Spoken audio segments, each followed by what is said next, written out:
Hi, Dr. Romano. I was wondering if you could show me a little overkill. But I have a quick question for you. I got accepted to 5 dental schools. Do you think that's overkill? Yeah, I think 5 dental schools is overkill. I love overkill. Come on in, maybe I can help somebody with a little overkill achieve a 30 on the Gen Chem. I want to show you a challenge problem. Now, I'll make you a deal. If you're going for an 18 or a 19, don't even waste your time if you're looking at this, because it'll only discourage you. This is for those guys that going for that big 25 to 30 range. Here's the deal I'm going to make with you. I want you to do this problem with a calculator. The numbers aren't the most beautiful numbers in the world, but I want you to do it with a calculator and just pretend that on the DAT the numbers are really nice, like they are on the Destroyer, and you'll be set. This is a problem that's going to give you a very deep insight into rate and things of that type. In this first equation, I give you a reaction of 4 ammonias reacting with oxygens. And we're going to produce NO2 and 6 waters. And it's already balanced.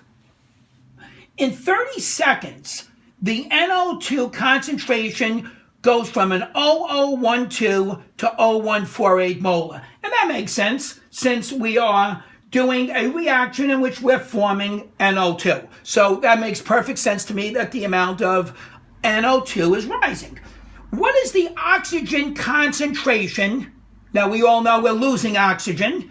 What is the oxygen concentration at the end of this time if we initially had 0.65 molar, 0.655 molar initially? Even if I had to guess at it, I know the answer's got to be less than 0.655 molar. Since we're simply burning this, we're losing this, and it's got to be less. Where would I start? Let's write the definition of rate. Rate is equal to the change in the concentration over time. So we're going to go final minus the initial over time for NO.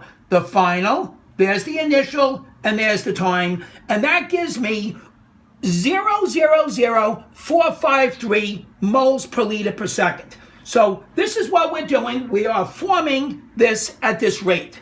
Now, we're interested in oxygen. So what we do is, I'm going to show you a nice little trick. You're going to take the 0.00453 moles per liter per second, drop the liters per second for right now, and just write it as moles. Go to the stoichiometry like you normally do and look it up. There's 7 moles of oxygen for 4 moles of NO2. That crosses this out, and that gives me 7.93 to the minus 4th moles, and then you bring back your liters per second.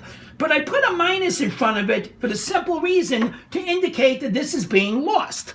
You had to do that, or you just got your head blown off if you didn't catch that. So you're losing this. So that's why you're decomposing it. That's why this is a minus. But this is not what I'm asking. I want to know what is the oxygen concentration at the end. So this is how much I've lost. So what we're going to do is, we know that the rate of oxygen loss is the change in the concentration over time. We already know the rate of loss is minus 793 to the minus 4. The change is the final, which we don't know, minus the initial of 0.65 over the 30 seconds. I cross multiply, and I bring the 0.655 to the other side, and whoosh, I get 0.631 molar. And as I'm hoping you can see, it makes good sense. I've started with 0.655, and I end up with 0.631 molar. And that's the final answer. This is a hard question.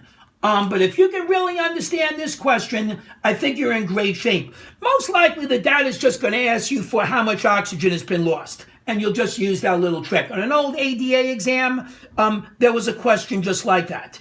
You can buy the ADA exams. I recommend you to do that. For those kids that want to do a time test. Don't waste your money on other time tests.